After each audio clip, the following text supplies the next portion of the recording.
Latest எபிசோடுகளை விளம்பரங்களே இல்லாமல் காணுங்கள். கோபத்துல மிருகமா இருந்த என்ன மனுஷனா மாத்துனா. இந்த உசுறு அந்த புள்ள போட்ட பிச்சை. அப்படிப்பட்ட பொண்ணதான் நீ எதிரின்னு சொல்லி வெறுத்து ஒதுக்கிக்கிட்டு இருக்க. நீங்களே என் குடும்பத்துக்கு எதிரா நிக்கிறவரு தானே, அதனால உங்களுக்கு அவ சரியாதான் தெரிவா. இதுல ஆச்சரியப்படுறதுக்கு ஒண்ணுமே இல்ல.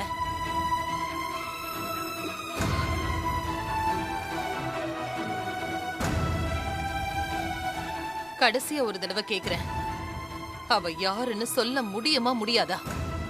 முடியாது. ஓ, உங்க குடும்பத்தை விட அவ உங்களுக்கு முக்கியமா போயிட்டால? அதான் நான் ஏற்கனவே சொல்லிட்டேனே. இதுக்கு நீங்க ரொம்ப வருத்தப்படுவீங்க. ஆனா ஒண்ணு, அவளை கண்டுபிடிக்காம நான் இங்க இருந்து போக மாட்டேன். நீங்க சொல்லலனா அவ யாருன்னு எனக்கு காட்டி கொடுக்க இந்த ஊர்ல ஆளே இல்லையா என்ன? முடிஞ்ச முயற்சி பண்ணி பாரு. அவளை பார்க்காம நான் இங்க இருந்து போக மாட்டேன்.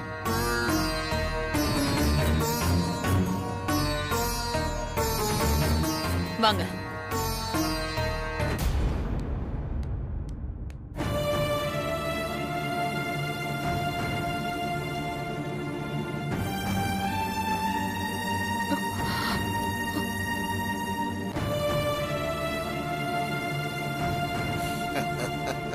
ஊர்க்காரங்க வித்யா யாருன்னு உங்ககிட்ட சொல்லவே மாட்டாங்க.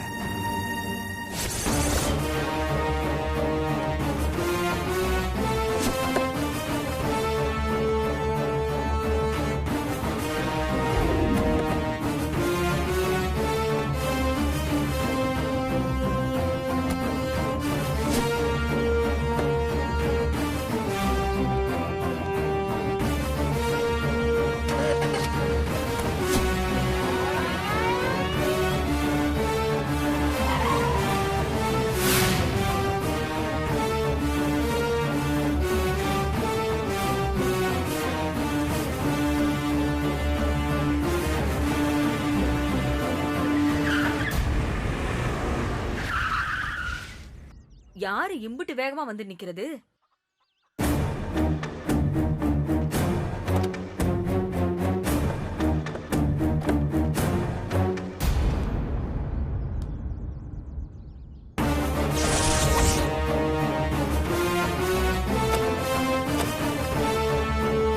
இவங்களா? என்னத்த குண்டு தூக்கி போட போறாங்கன்னு தெரியலையே. வாங்க. என்ன இம்புட்டு தூரம்? வித்யா எங்க?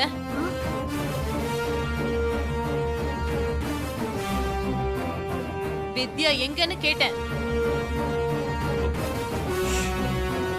உண்மையை சொன்னா இந்த ஊர் பெரிய மனுஷன் இப்பவே எனக்கு பச்சை ஓலையில பாடைய கட்டிடுவாரே.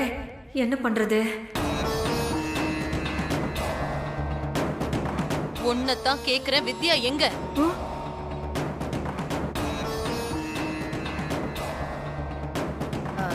என்ன கேட்டா எனக்கு என்னங்க தெரியும்? அவ மெட்ராஸ்ல இருக்கா, இங்கெல்லாம் வரதே இல்ல, ஒரு போன் கூட பண்றது இல்ல. இதையெல்லாம் என்ன நம்ப சொல்றியா? அட, என் பொண்ணு மேல சத்தியமா இதாங்க நெசம். அப்போ நீயும் சொல்ல மாட்ட, அப்படித்தானே? அவ ஊருக்கு வந்தானா நான் தாக்கல் சொல்றேன். மத்தபடி அவ எங்க இருக்கான்னு எனக்கு தெரியாது. என்ன பயப்படுறியா? நான் உனக்கு சப்போர்ட்டா இருக்கேன். உன்னை யாராலையும் ஒண்ணும் பண்ண முடியாது. அவ எங்க இருக்கா, எப்படி இருப்பான்னு மட்டும் சொல்லு. நீங்க இருக்கேன்னு சொல்லிட்டு மெட்ராஸ்க்கு போயிருவீங்க. நாங்க இந்த ஊர்ல தானே இருக்கணும். எனக்கு அவ எங்க இருக்கானே தெரியாது. நான் அவகிட்ட பேசுறது கூட இல்ல. நீ சொல்லாத ரகசியத்தை இந்த வீடு எனக்கு சொல்லும். இந்த வீட்ல வளர்ந்த பொண்ணுதானே அவ. அவளோட ஒரு போட்டோ கூடவா இங்க இருக்காது?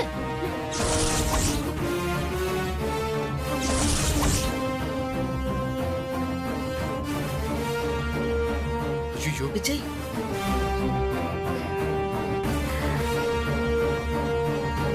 அத பார்த்து தெரிஞ்சுக்கிட்டா போச்சு. Aunty, super idea.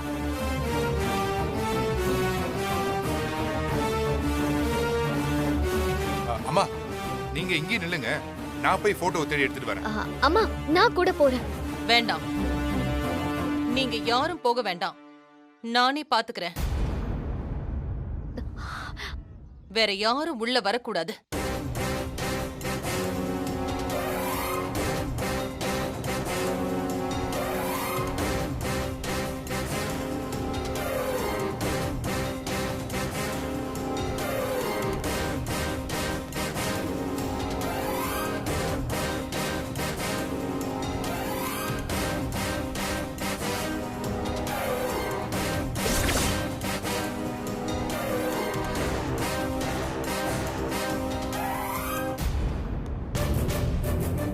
உள்ள வித்யா போட்டோ ஏதாவது இருக்கா?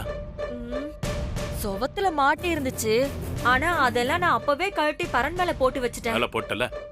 ஆனா அத பாத்துட்டா என்னாலாம் எதுவும் பண்ண முடியாது.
ஒருவேளை கண்டுபிடிச்சிட்டாங்களோ?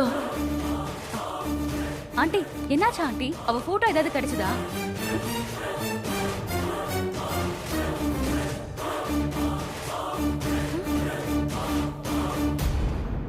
இல்ல.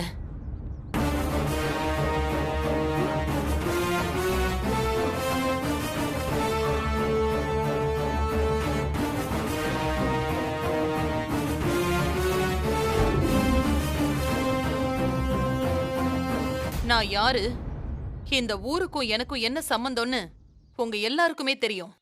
இந்த ஊர்ல இருக்கிற மாணிக்கம் குடும்பத்துக்கும் என் குடும்பத்துக்கும் என்ன பகன்னும் உங்களுக்கு தெரியும். நடந்து முடிஞ்ச எதையும் நான் மனசுல வச்சுக்கல. ஆனா அந்த மாணிக்கமும் அவனோட பொண்ணு வித்யாவும் என் குடும்பத்தை பழி வாங்கணும்னு துடிச்சிட்டு இருக்காங்க. அந்த வித்யா மறைஞ்சிருந்து எனக்கும் என் குடும்பத்துக்கும் ஏகப்பட்ட பிரச்சனைகளை கொடுத்துட்டு இருக்கா. அவளை நான் இது வரைக்கும் நேர்ல கூட பார்த்ததே இல்ல.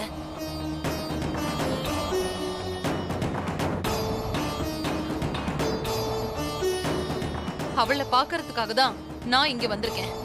அவ வீட்ல கூட எல்லாரும் பொய் சொல்றாங்க. என் மாமனாரே அவளை காட்டி கொடுக்க மாட்டேங்கிறாரு. கடைசியா நான் உங்ககிட்ட வந்திருக்கேன். உங்க எல்லாருக்குமே அவளை பத்தி நல்லாவே தெரியும்.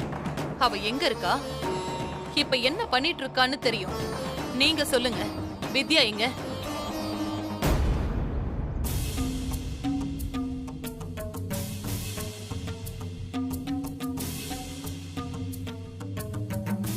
வித்யாவை கல்யாணம் பண்ணி இவங்க வீட்லயே வச்சுக்கிட்டு இவங்களே வித்யா எங்கன்னு கேட்டா நாம என்ன பதில் சொல்றது? ஆமாமா, அதான் பெரிய ஐயா எல்லா விவரமும் ஏற்கனவே சொன்னாரு. இவங்க கண்ணு முன்னாடி நிக்கிற இவங்களோட மருமக தான் வித்யான்னு தெரிஞ்சா அடுத்த நிமிஷமே அவளை வாழா விட்டியா நம்ம ஊர்லயே விட்டுட்டு போயிடுவாங்க. கேட்டாலும் சொல்லக்கூடாது. ஆமா ஆமா, வித்யா இந்த ஊருக்கு எவ்வளவு நல்லது செஞ்ச புள்ள. அந்த புள்ள வாழ்க்கை நல்லா இருந்தா போதும். அவங்க என்ன கேட்டாலும் அவளை நம்ம காட்டி கொடுக்க கூடாது. சரிக்கா, புரியுதா? புரியுது. என்னன்னு பாப்போம். சொல்லுங்க. வித்யா யாரு, இப்ப அவ எங்க இருக்கா, என்ன பண்ணிக்கிட்டு இருக்கா, எல்லாமே எங்களுக்கு தெரியும். ஆனா நாங்க யாரும் இந்த உண்மைய உங்ககிட்ட சொல்ல மாட்டோம். ஏன் சொல்ல மாட்டீங்க? ஏன்னா அவ எங்க வீட்டு புள்ள மாதிரி. புள்ள இந்த ஊர்ல உள்ள அத்தனை வீடுமே அவ பிறந்த வீடு மாதிரி. அவளால முடிஞ்ச உதவிய எங்க எல்லாருக்கும் செஞ்சிருக்கா. அவளை பழி வாங்குற நோக்கத்தோட நீங்க வந்து விசாரிச்சா எங்க பிள்ளைய நாங்க எப்படி காட்டி கொடுக்க முடியும்? அதெல்லாம் காட்டி கொடுக்க முடியாது. சென்டிமெண்ட்? ஆமா, அப்படியே வச்சுக்கோங்க. அவ ஒருத்திய காப்பாத்த மொத்த ஊரும் ஒண்ணா நிக்கிறீங்கல்ல? ஆமா ஆமா, அப்படிதான் நிப்போம். விஜய், அம்மா கார்ல ஒரு பெட்டி இருக்கு, அதை எடுத்துட்டு வா. சரிம்மா.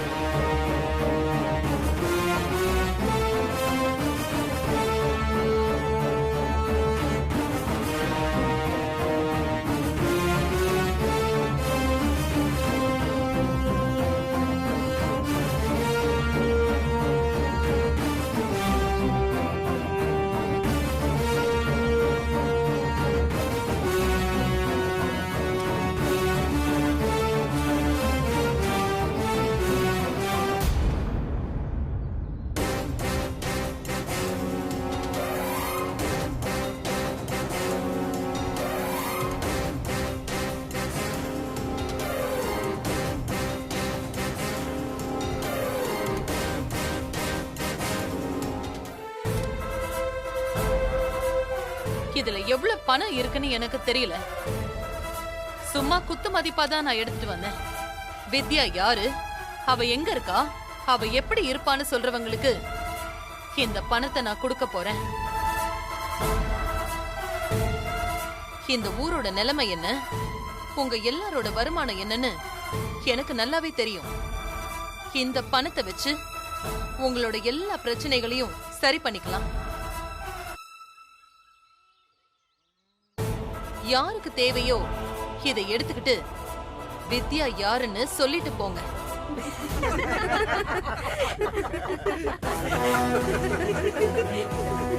எப்படி பேசுறாங்கன்னு பாத்தியா?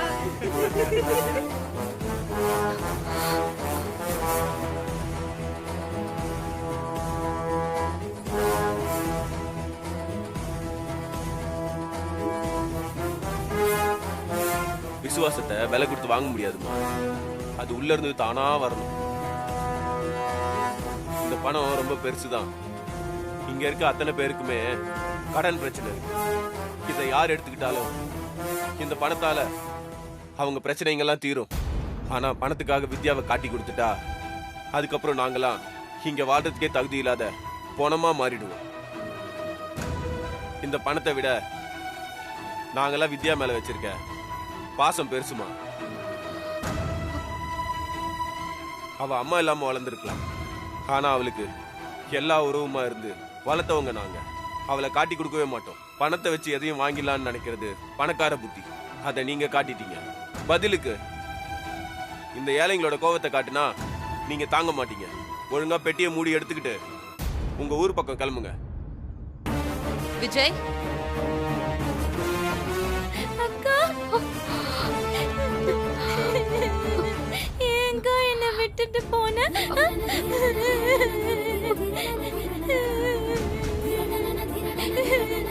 ஏங்கா போன?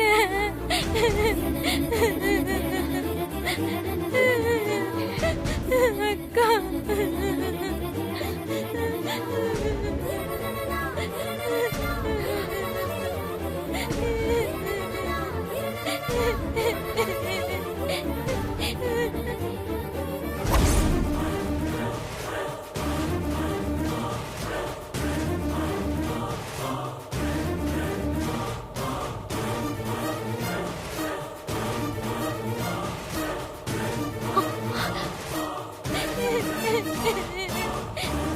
ஐயோ லக்ஷ்மி, லக்ஷ்மி இப்படி வாமா. வா அம்மாடி, இது உன் அக்கா இல்லம்மா, உன் அக்கா இல்ல, இது நம்ம வித்யா கிடையாது. நீ போய் சொல்ற. ஐயோ அக்கா சென்னையில இருக்குமா? இல்ல மாமா, நான் நம்ப மாட்டேன். இத பாரு லக்ஷ்மி, இத பாரு. மாமா நான் சொல்றேன்ல, மாமா சொன்னா நான் நம்புவல. நீ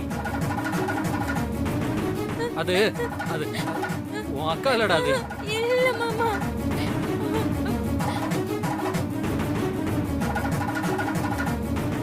அக்கா தான் மாமா.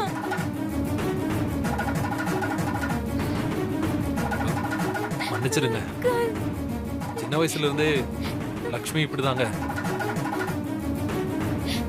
அம்மா இறந்ததுக்கு அப்புறம் எல்லாமே இவளுக்கு அக்கா தான்.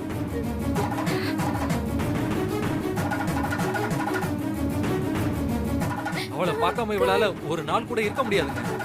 வித்யா ஊருக்கு வந்துட்டு போய் 1 மாசம் ஆயிடுச்சுங்க. அதான் வித்யா வயசுல இருக்க எந்த பொண்ணை பார்த்தாலும் இவ உடனே அக்கா அக்கான்னு சொல்லிக்கிட்டு இருக்கிறா. என் தங்கச்சி உசுரை கொடுத்து இந்த பூமியை கொடுத்துட்டு போன உசுறு இதாங்க இந்த சொத்து தான்.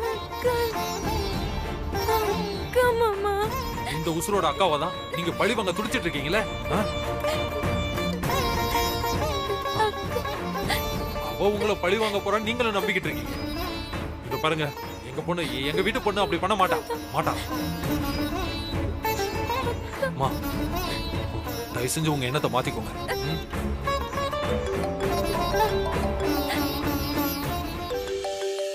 ஹலோ சார், மேடம் இருக்காங்களா? ஒரு நிமிஷம். அம்மா அம்மா காலேஜ்ல இருந்து ஃபோன். மாமா சொல்றது கேளுமா. அது அக்கா இல்ல. ஹலோ ஹலோ மேம், நம்ம காலேஜ்ல ஒரு ஃபயர் ஆக்சிடென்ட் ஆயிடுச்சு. ஆபீஸ் ரூம் தீ பிடிச்சு எரிஞ்சிட்டு இருக்கு மேம். ஃபயர் ஆக்சிடென்ட்டா?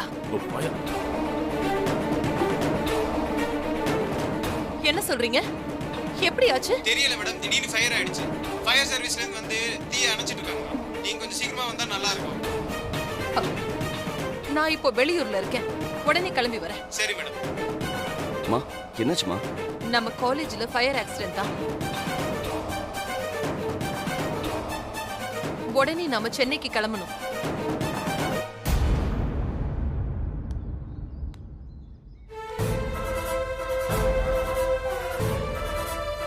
அந்த வித்யா இந்த ஊருக்கு வரும்போது அவகிட்ட சொல்லுங்க, இந்த வேதவல்லி தான் அவளோட எதிரி.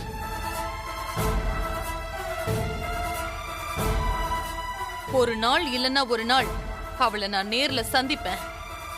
அப்ப என்ன பத்தி அவ புரிஞ்சுப்பா.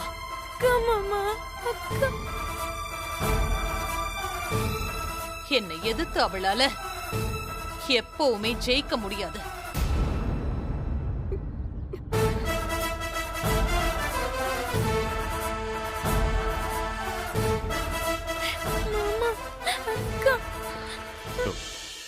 ரொம்ப நன்றி செல்வம்.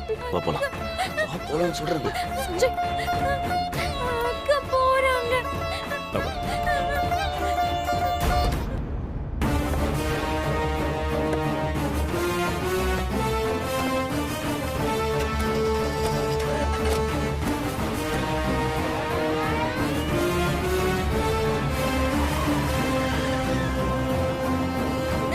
மாமா அக்கா அழாதடா. வா அக்கா போறாங்க மாமா. நம்ம வீட்டுக்கு போலாம். மாமா சொன்னா கேப்பல. வா